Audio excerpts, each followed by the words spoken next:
We're back with some breaking economic data. That's right. Inflation cooled to 3% in June over the year and 0.2% on the month. Well, here to help us make sense of all this, we have NBC News business and data reporter Brian Cheung at the big board and Investopedia editor-in-chief Caleb Silver here at the desk with us. Good morning to you both. As always, we appreciate you on a morning like this. Brian, I'll start with you to just walk us through these numbers. Sounds like a little bit of good news. How does this compare to the previous month? Yeah, good morning, Savannah. Good morning, Joe. The numbers are certainly encouraging when we see that the pace of price inflation is declining. So as you mentioned, 3%, that's how much prices rose between June of 2023 and June of 2022.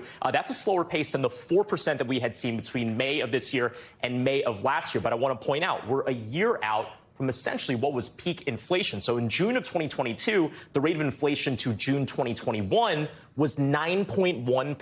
Wow. So really, that shows quite a far fall. That I want to point out, this is still a positive number. So prices are still rising. They're just rising at a slower pace, which is encouraging news. Caleb, let's get your reaction to this. 3%, is that surprising? Yeah, well, we were expecting around that number. We came really, really close to a 2% handle on this number, which shows the impact of all those rate increases by the Federal Reserve. They're working. We're also looking at real average hourly earnings. Comes out at the same time as the CPI report. The Fed's watching this, too. That only climbed 0.2% last month, slower than prior months. So prices are coming down for consumers. Wages are slowing. Two things the Fed wants to see happen. Brian, tell us also what specific categories are we seeing the biggest changes in? Yeah, well, for this rate of inflation to go down, you're going to have to see some, slowing price increases in certain categories. And in the month, we did see it specifically in areas like food, for example. So it was a 0.2%. These are monthly changes, increase between April and May. Between May and June, it went up by 0.1%. And interestingly, food at home actually essentially went flatline.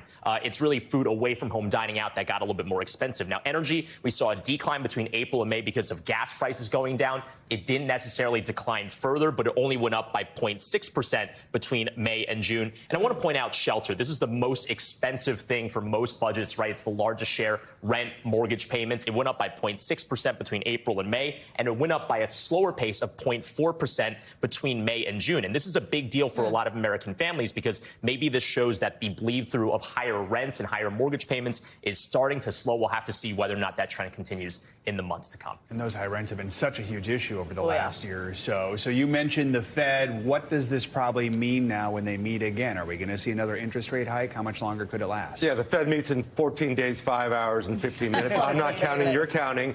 And they're probably going to raise rates again 0.25%. And this will probably be the last interest rate hike of the year. We may see some rate decreases at the end of the year even. So this may be it, what we call the terminal point of interest rates. We'll probably see that when the Fed meets in a couple of weeks. And that's it. And I think traders and investors have been anticipating this if you've seen the rally in the stock market. Yeah, absolutely. All right, Brian, Mr. Math, put a nice bow on this for us. What does this just mean for everyday Americans managing their bills? Yeah, really quickly, I want to show you just kind of how far we've come specifically on these household items that a lot of people spend money on. Again, we're a year out from peak inflation. So where are we on categories like these things? Well, $2.71 for a dozen eggs. That has gone down to $2.22 now. And by the way, that was a lot higher in the middle of the year. You recall in the winter, it really spiked to $4 or $5 a dozen in some cases. Gasoline has gone down from $5.15 last year to $3.82 now. So that's encouraging as well for those that are traveling for the summer. Milk also declining. $4.15 last year. Now it's only $3.99. But again, not all categories decline.